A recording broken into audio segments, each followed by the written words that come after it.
माता पिता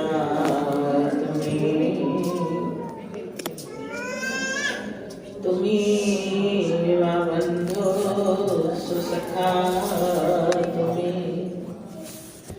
तुम्ही मिथ्या सुदृढं तुम्ही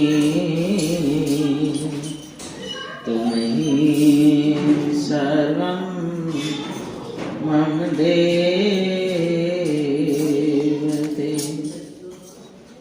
मेरे सतगुरु आप हो, सब संतन के सरताज।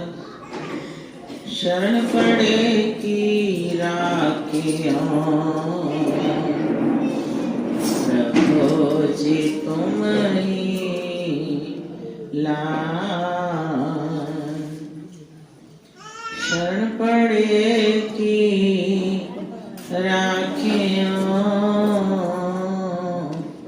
प्रभु जी तुम ही लाज।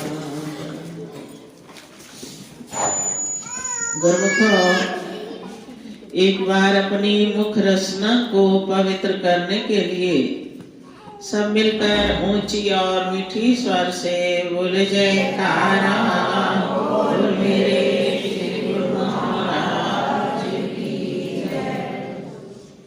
गुरुमुखों, संसार की जितनी भी रचना है वो मिश्रित है। जैसा कि श्री रामायण में भी लिखा है कि जड़ चेतन गुण दोष में विश्व कीन करतार।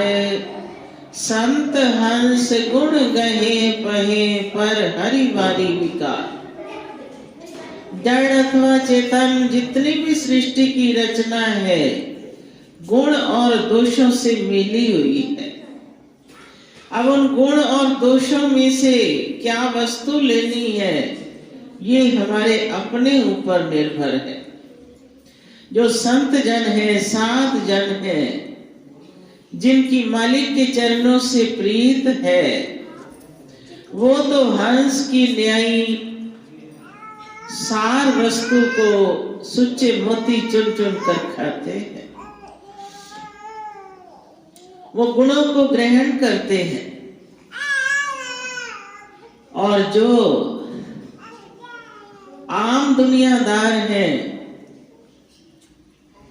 वो अपनी सुरती को विकारों में बांधकर अपना जीवन व्यर्थ खो देते हैं।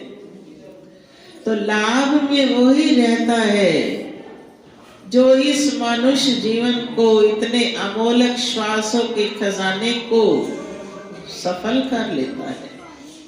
वो सफल भी कब होंगे? जब हमें सत्पुरुषों की संगत प्राप्त होगी। फिर खाली वहां पहुंचने से ही निस्तार नहीं, जो वो बढ़िया हमें सुनाते हैं उन पर विचार करें, अपने जीवन को अमली बनाएं, तभी हम उनसे लाभ प्राप्त कर सकते हैं। अगर अमल नहीं किया तो पास बैठे हुए भी उस अमोलक दात से वंचित रह जाते हैं। तो इसलिए महापुरुष भी हमें रोज रोज ये चेतावनी देते हैं कि ऐ प्राणी,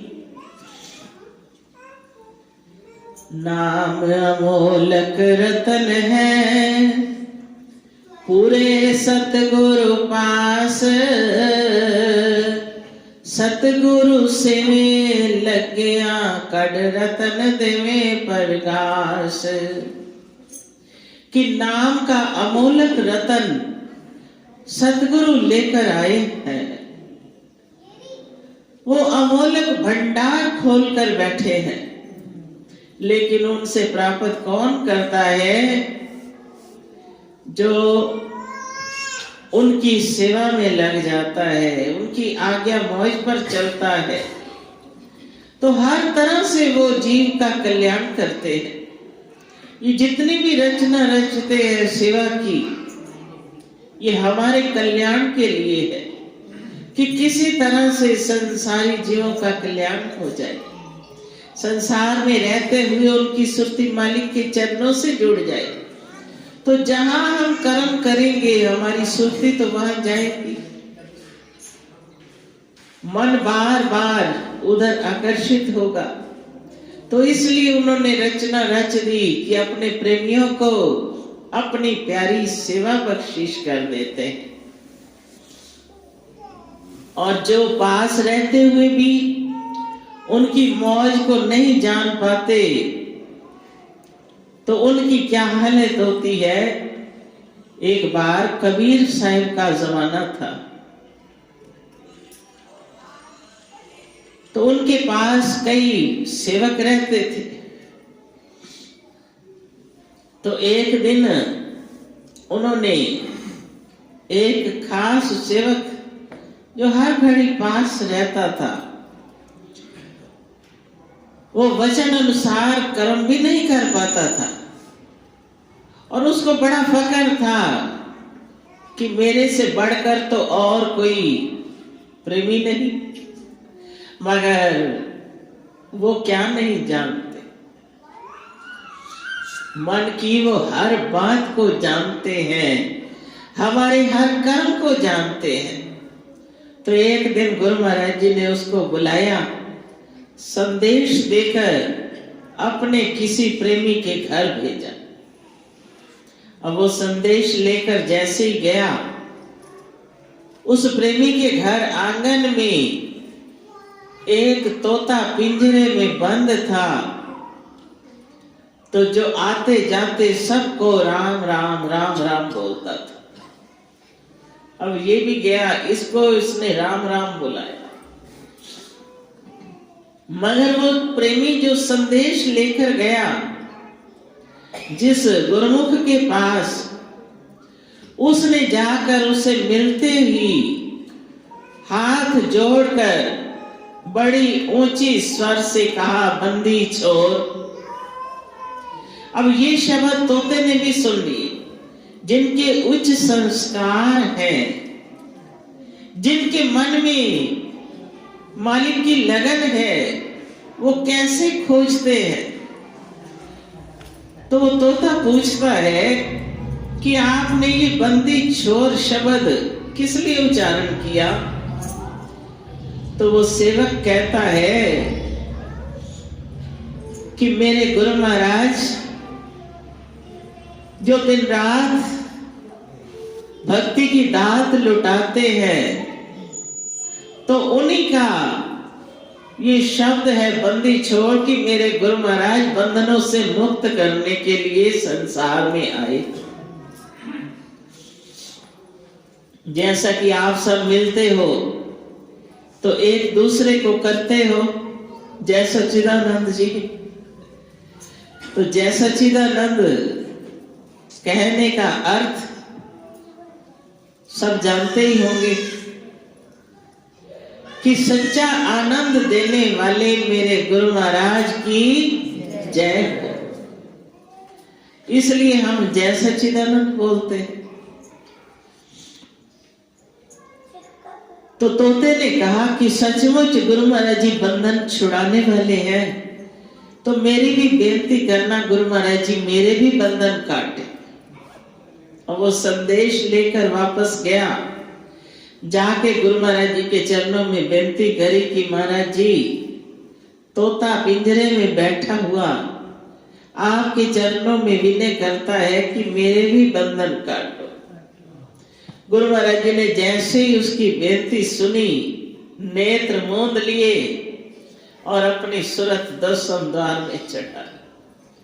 और वो सेवक जो नित्य प्रति पास रहने वाला था, हर घड़ी साथ रहता था, गुरु महाराज जी के राज को नहीं समझ पाया।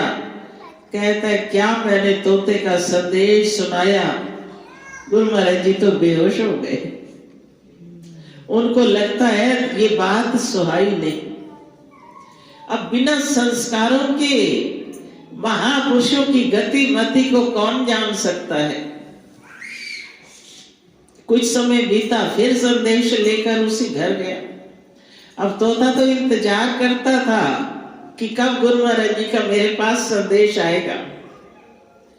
जाते फिर उसने प्रेमी से बंदी छोड़ कहा, तो तोता पूछता है कि मेरा संदेश दिया या नहीं दिया।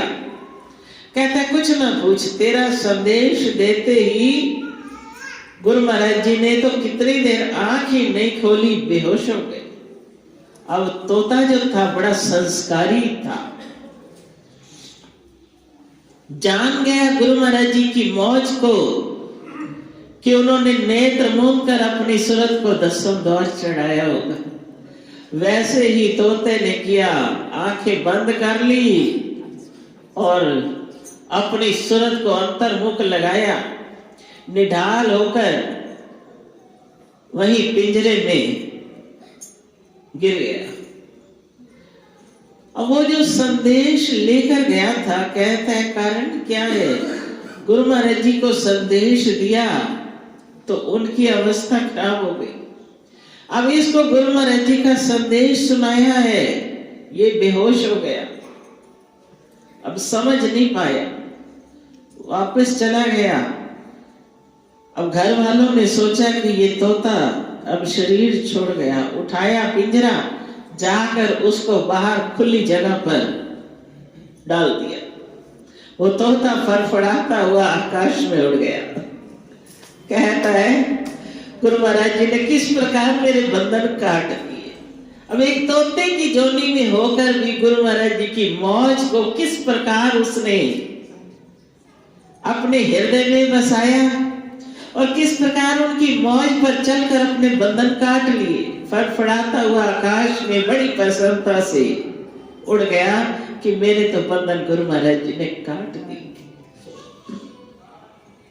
उधर वो प्रेमी जाकर गुरु महाराज जी से पूछता है कि गुरु महाराज जी, आपको संदेश सुनाया तोते का तो आप की अवस्था बिगड़ गई, आपका संदेश तोते को सुनाया तो वो बेहोश होकर गिर पड़ा, ये क्या कारण है। तो गुरु महाराज जी फरमाते हैं कि ढिंग रहा तो क्या भया, ढिंग रहा तो क्या भया, जो नेक न समझी सैन, सैन समझ कर उड़ गया ये सतगुरु को बैन। कि क्या हुआ, सारी जिंदगी हमारे साथ काट ली, ढिंग रहा तो क्या भया, अगर हमारे पास रहकर भी आपने क्या हासिल किया, जो हमारी मौज को तुम जान नहीं पाए। हमारे इशारे को तोते ने समझा तो वो आजाद हो गया। तो इसी प्रकार जब तक सेवक सतगुरु की मौज को जान नहीं पाता, उनकी मौज पर अपने आप को चलना नहीं सिखाता और उनके वचनों को हृदय में धारण नहीं करता, तो उनसे भक्ति की दात प्राप्त नहीं कर पाता। उनके पास रहते हुए उनकी मौज को जाने, फिर अंतरात्मा में रोम रोम में उनको बसा ले, तो फिर उनकी मौज को जब जानेगा तो सभी बंधनों से आजाद होकर अपनी सूरत को निज धाम में मालिक के चरणों में लगा लेगा। फिर जहां उनका वास है, प्रेमी जन उनके संग संग होते।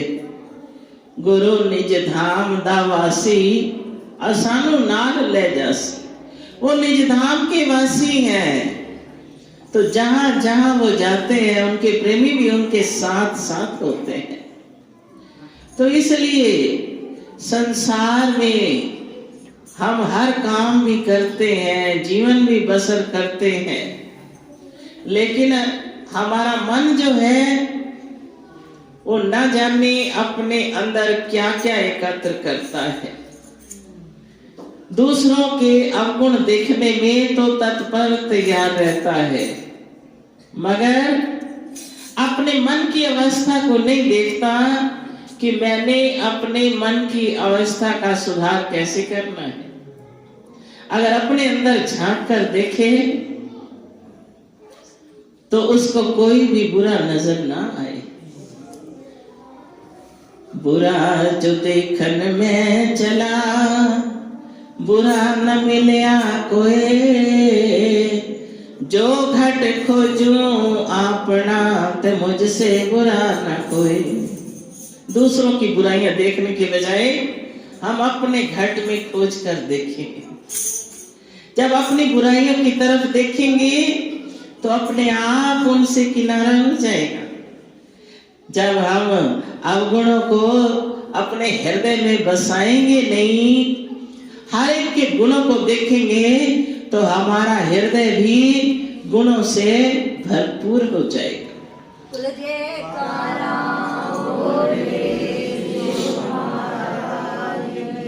तो गुण एकत्र करते करते हमारा जीवन इतना मधुर बन जाएगा कि जहां भी जाएंगे हर जगह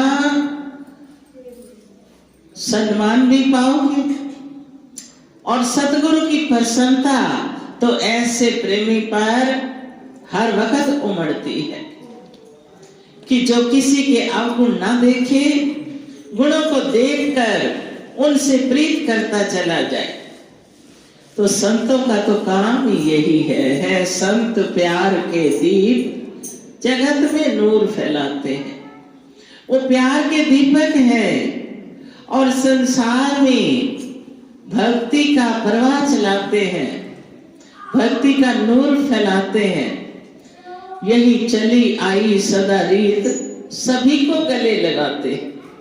ये उनकी रीति चली आई कि वो हर किसी को अपने गले लगाते हैं। बुरे भले की तरफ नहीं देखते, ऊंच नीच की तरफ नहीं देखते, गुण अवगुण की तरफ नहीं देखते। जो भी प्रेमी आता है उसको अपने गले लगाते। सच हम अपने अंदर ही झांक कर देखें कि जब हमें सतगुरु की शरण मिली, ना जाने कितने अवगुण होंगे हमारे अंदर। हम उनके सन्मुख आए, आकर विनय की कि प्रभु हम भी आपके सेवक बन जाएं। तो क्या उन्होंने हमारे किसी गुण अवगुण को देखा? क्या कोई परीक्षा ली? बिना परीक्षा लिए अपना सेवक बना लिया। सेवक बनने से पहले ही उनकी शरण में आते ही वो पहले ही प्यार भरी वाणी उच्चारण करते हैं, आओ गुरुमुख हो, सब ठीक हो, प्रसन्न हो। तो कितने प्यार से वो हमें अपनाते हैं। तो जो प्यार का खजाना वो बख्शीश करते हैं, वही प्यार उनसे झोली भर के हम आगे बांटते चले जाएं, बांटते चले जाएं। तो जो भी जिज्ञासु उनकी शरण में आएगा, जो जिज्ञासु संगत करेगा, उसका मन भी शीतल शांत हो जाएगा। तो इसलिए श्री रामायण में भी लिखा है कि जड़ चेतन गुण दोष में विश्व कीन करतार, संत हंस गुण गहे पहे पर हरि वारी विकार। जड़ अथवा चेतन जितनी संसार की रचना है गुण और दोषों से भरी हुई है। संत जन हंस की न्यायी सुच्चे मोती चुन चुन कर खाते हैं, गुणों को अपने अंदर भरते चले जाते हैं, निसार वस्तु का त्याग करते चले जाते हैं। और जो आम दुनिया है वो विकारों में अपने आप को फंसाकर, फिर विकार है क्या? मलिनता है जो हमारे मन को भी मैला करती है। तो इसलिए महापुरुषों की संगत सुखदाई है, सच्चा सुख देने वाली है। विकारों से हमारे मन को हटा के मालिक के चरणों में जोड़ने वाली है। तो इसलिए प्रभु के चरणों में विनय करें कि है प्रभु, आप हमेशा हमें भक्ति की दौलत प्रदान करते रहो और आपके चरणों में भक्ति का अमृत रस पीकर हम अपने जीवन को सफल बनाते रहें। बोल जयकार बोल मेरे श्री गुरु महाराज।